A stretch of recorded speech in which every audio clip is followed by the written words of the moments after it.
Welcome back to ACB Wrestling Talk, your main source for wrestling news and wrestling discussions. I'm, of course, your host, Alexis Carrillo, and let's get into some wrestling talk. And last night, something that I predicted, and I'm sure many of you also predicted, happened. And that is the fact that Rhea Ripley defeated Shayna Baszler to become the brand new NXT Women's Champion in the main event of the last episode, of the last proper episode of NXT in 2019. So again, going into January, going into the Rumble, into the Royal Rumble weekend, where we're going to have an NXT TakeOver event, most likely it's going to be Rhea Ripley over Shayna Baszler, and then Shayna Baszler possibly winning the Women's Rumble match. But it was quite a touching moment to have pretty much tons of fans, not the entire arena of fans, but they were all inside the ring, celebrating with Rhea Ripley, celebrating her title win. I believe she was the first ever NXT UK Women's Champion. Now she's NXT Women's Champion, the first to do so, the first to achieve the fact of winning both women's titles in NXT's divisions. So Rhea Ripley could be the top star in the NXT Women's division for years and years to come. Not only that, but the show opened with the NXT Championship match involving Adam Cole and Finn Balor. And what everyone's talking about that match is not the fact that Adam Cole was able to retain his championship and that Finn Balor was not able to win the NXT title. No, that's not what they're talking about. They're talking about the return of one Johnny Wrestling. They're talking about the return of Johnny Gargano, who caused the distraction, kind of took Finn Balor off of balance. Adam Cole took advantage of it, pinned him 1, 2, 3, that's it, retained his title. And then Johnny Gargano proceeded to get his revenge on Finn Balor. A little semblance, a little bit of his revenge, I should say, because at the end of the day, true revenge isn't achieved until you actually win a one-on-one match with your opponent. So again, things looking pretty bright for NXT in 2020. We're looking forward to Rhea Ripley and Shayna Baszler's rivalry continuing, this time with the roles reversed. Shayna Baszler, chasing after the championship, something she's done before. Let's not forget, this was her second women's title reign. She has lost the NXT women's title before, and I believe she got it back as quick as possible. So that might still be an option. And Adam Cole, I'm sure Adam Cole will move on to a rivalry with Tommaso Ciampa over Goldie. And Finn Balor is going to have some unsettled business with Johnny Gargano. So again, the future is bright for NXT in 2020. And speaking of 2020, WWE and NXT announced that details for the 2020 Dusty Rhodes Tag Team Classic will be revealed on New Year's Day, on the New Year's episode of NXT. So again, just continuing to add on to looking forward to 2020. And if someone's looking forward to 2020, it's this guy. It's about 2 weeks away. New Year's, it's about 2 weeks away. So yeah, kind of sick of 2019 already. Dynamite on TNT, where I thought we would get, more answers involving Chris Jericho and Jon Moxley, and Moxley possibly joining the Inner Circle. Turns out they're going to stretch it out as long as possible, and Y2J announced that they have a little surprise. Inner Circle and Le Champion have a little surprise for Jon Moxley on the New Year's edition of Dynamite in Jacksonville, Florida. Their 1 year anniversary. They have a surprise for that big episode. Not only that, but we also got Chris Statlander, again, if I'm butchering that name, sorry, she defeated the Dr. Britt Baker to become the new #1 contender, and will have her shot at the NXT World Women's Champion Rio on New Year's Day. The Dark Order, well, before I get to the Dark Order and what they did to close out the entire show, we got quite a few tag team matches to deal with. First of all, Lucha Brothers defeated the team of Hangman Page and Kenny Omega. Lucha Brothers are firmly in position to be #1 contenders to the tag team titles in the very, very near future. Cody and his brand new tag team partner Darby Allin got revenge, got the win that they couldn't get last week over the Butcher and the Blade, proving that Cody and Darby Allin can work together. And Jungle Boy himself, Jungle Boy, lasted 10 minutes with Le Champion, Chris Jericho, in the middle of that ring. Granted, before commercial break, I believe Y2J took his title and just went away. He just ran off. So, 2-3 minutes right there at the commercial break. But still, Jungle Boy, on the record, lasted 10 minutes with the AEW World Champion. Something that obviously Chris Jericho refuted. But again, it's in the record books. It happened. It happened. And finally, we get to the fact that SCU retained their tag team titles over the Young Bucks. And again, something that I was completely expecting, because Lucha Brothers and SCU are, in my mind, should be next in line for a tag team title feud. Proud and Powerful and the Young Bucks, they're far from over, far from done from each other.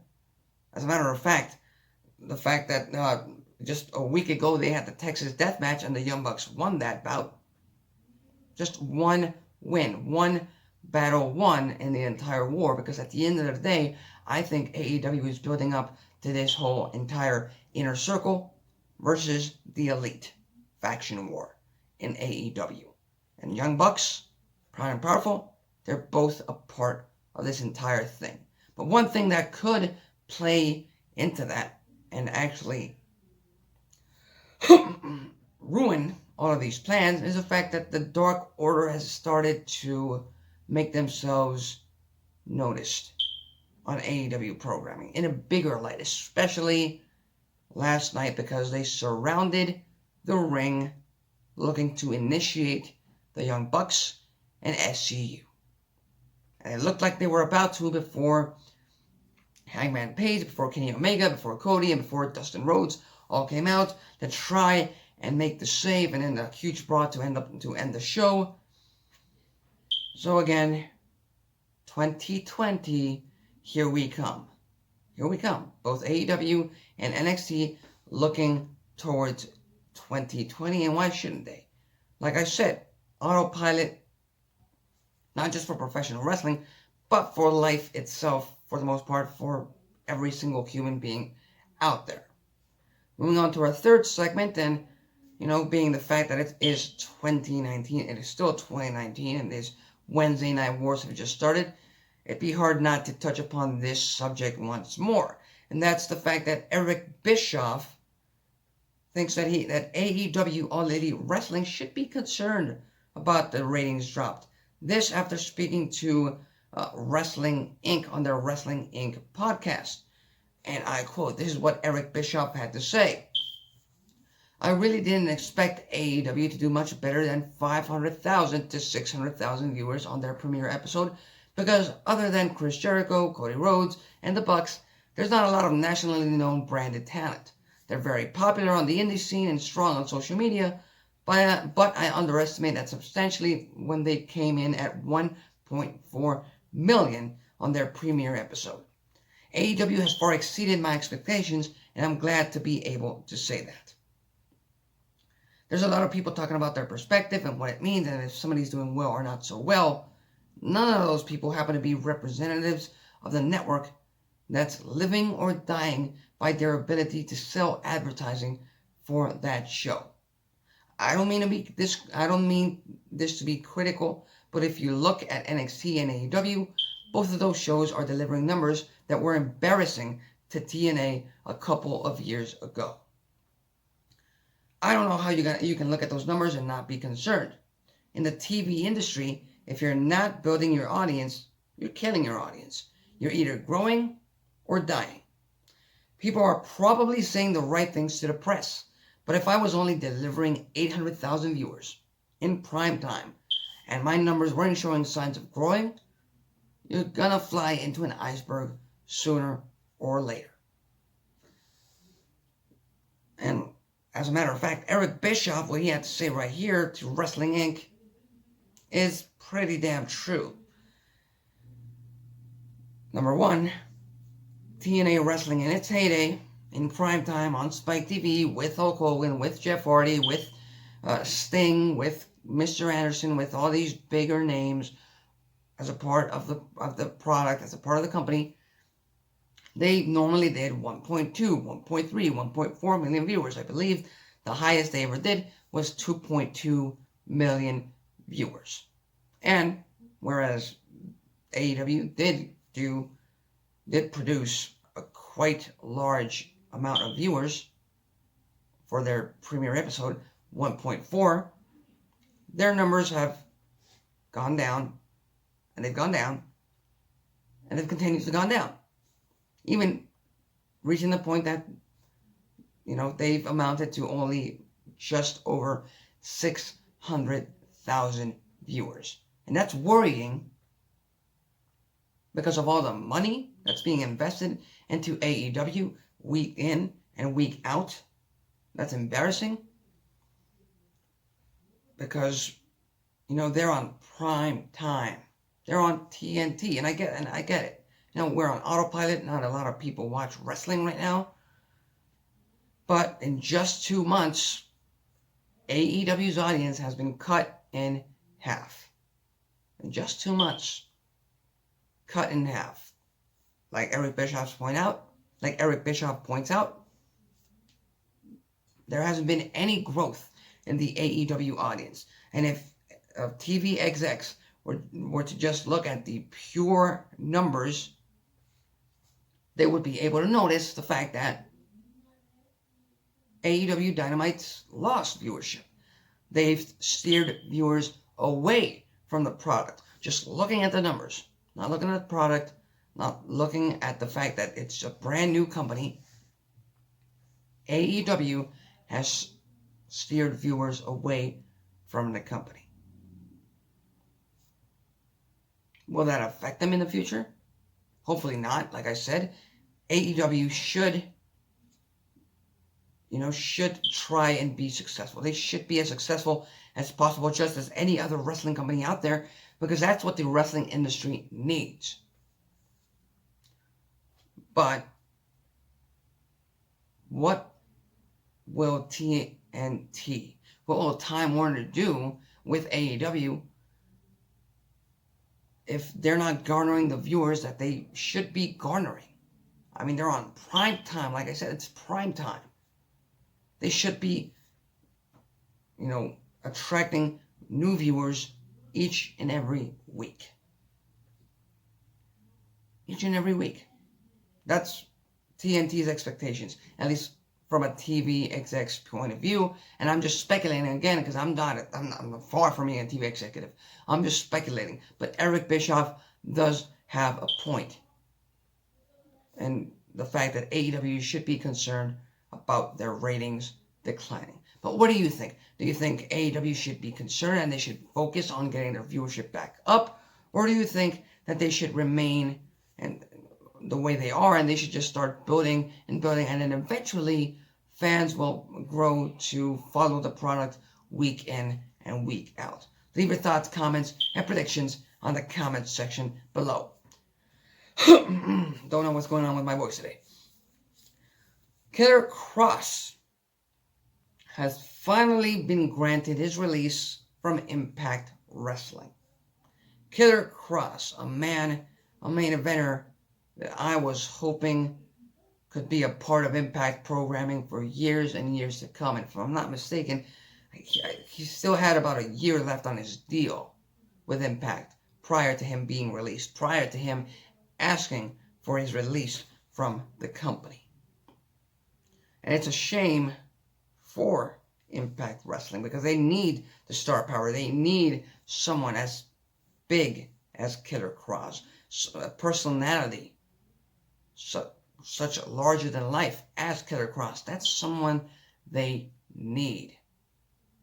And unfortunately, Killer Kross wasn't okay with his position in the company, with his position on the card. I'm guessing he believed he needed to be a part of the main events and he needed to be world champion. And, you know, if you take one look at Killer Kross and you take one look at what he can do in the ring and on the mic, it's going to be very hard to disagree with him. But there are others, you know. In Impact Wrestling, you got Sami Callihan, you got Brian Cage, you got Rich Swann, you got Tessa Blanchard, you got Michael Elgin, you got Eddie Edwards, you got many, many superstars who aren't in a spotlight, who aren't in the main event, who aren't world champions, and sometimes you just gotta take a step back and hold your ground and just wait for your moment. And Killer Kross, that doesn't seem like that's what he wanted to do. So he asked for his release. It took a while. There were some instances throughout the months that, you know, there's going to be a lawsuit. There was going to be some legal issues and legal battles between Impact and Killer Kross. That didn't happen, and now Killer Kross has been released. And now I can only assume that Killer Kross is going to make an appearance very, very soon on Dynamite.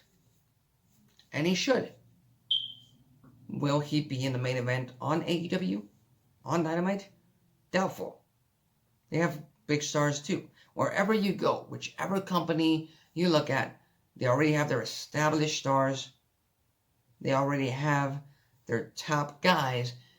And whenever you just make way into a company, you have to, first of all, find your place and then try to establish yourself as a force to be reckoned with in that company. So, Killer Kross, I wish you the very best of luck. I can't wait to see what you do next, whether it be in WWE, NXT, AEW, MLW, whatever it is. I wish you the best because, like I said, you have what it takes to be a top star in the wrestling industry. You just gotta stay put and commit to a company. I was hoping it was going to be Impact Wrestling. You proved me wrong. Go ahead, do your thing, and hopefully Killer Kross can make a name for himself in the wrestling industry for years and years to come.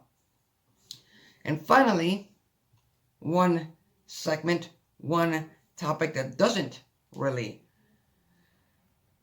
make me interested, doesn't really make me happy about wrestling today, because you all know my thoughts about part-timers. But the fact is that Sting, the 60-year-old Stinger, recently spoke to Sports Illustrated, and he pretty much stated that he is interested in coming out of retirement for one final match with The Undertaker at next year's WrestleMania. That's right, the 60-year-old Stinger, 60-year-old Sting, wants to come out of retirement to face off against, I believe, a 50-plus-year-old Undertaker at WrestleMania. I'm going to get to the quotes, but can't wait to give my opinion on this. And I quote, this is what Sting had to say. If there was a Taker situation at WrestleMania, I would listen to that phone call. I could get in condition, and I could pull it off. I think my career is done. I still think about the Taker situation every year, but I don't think it's going to happen. I'm more and more humbled by the people and their support as the years go by. That's always been the case, but it's probably even more so now. So with Stinger's quotes right there, he just pretty much just threw it out there. He's open to a possibility of having a match at WrestleMania against The Undertaker. The dream match that everyone's been wanting since 2001. Because back in 2001, that's when it really became a possibility. That's when it really became tangible. That's when it really became, oh, Sting is no longer a WCW guy because WCW is dead. Now, WWE can bring Sting into the fold, and we can finally get Sting versus Undertaker, the dream match. And now, 20 years later, we're still talking about it. 20 years later, Sting wants to come out of retirement and have this dream match. One thing I want to make perfectly clear right here, right now. So that no one else, nobody ever, has a doubt. Sting, Undertaker, I have the utmost respect for you legends. You are Hall of Famers. You made the wrestling industry what it is today.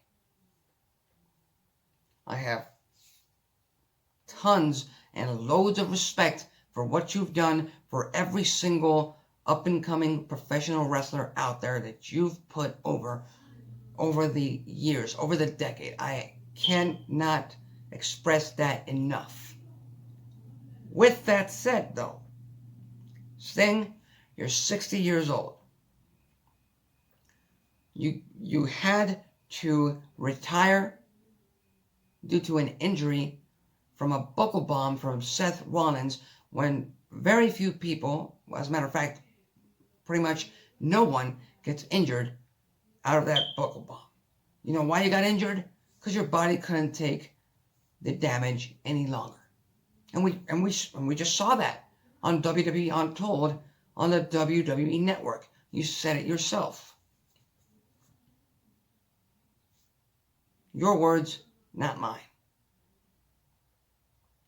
So for you to say you want to come out of retirement and face The Undertaker in a match, I get it. I get it. You're a professional wrestler. You might still, once in a while, get that itch to get back in the ring. Hell, a 70-year-old Ric Flair still wants to get in that ring.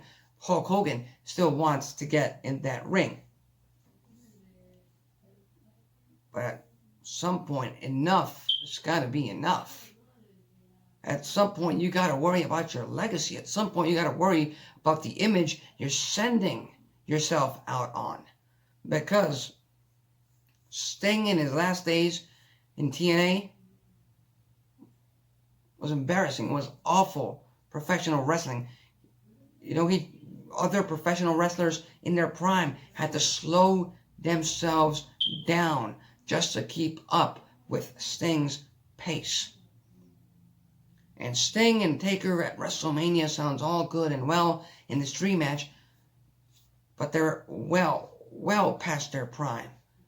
I don't want to see that. I don't want to see that. I don't want to see Sting and The Undertaker embarrass themselves in the ring any longer. I don't care if the build-up, if the mic work, if anything, it's going to be awesome, it's going to be amazing, and the fans are going to finally get their dream match. I don't give a shit. I don't want to see these past their prime wrestlers in the ring anymore. I just don't. I just don't. That's just my opinion. I'm sure most of you out there, if not everyone out there, disagrees with me. And if you do, go ahead, leave your thoughts, comments, and predictions on the comment section below. Do you think this is actually going to happen? Do you think Sting versus Taker is actually going to happen at WrestleMania 36?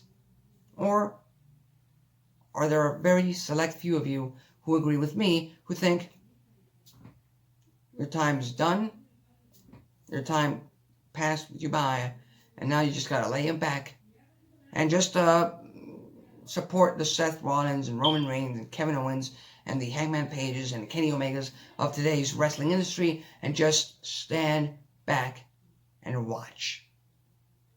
So with that said, that's it for today's episode of ACB Wrestling Talk.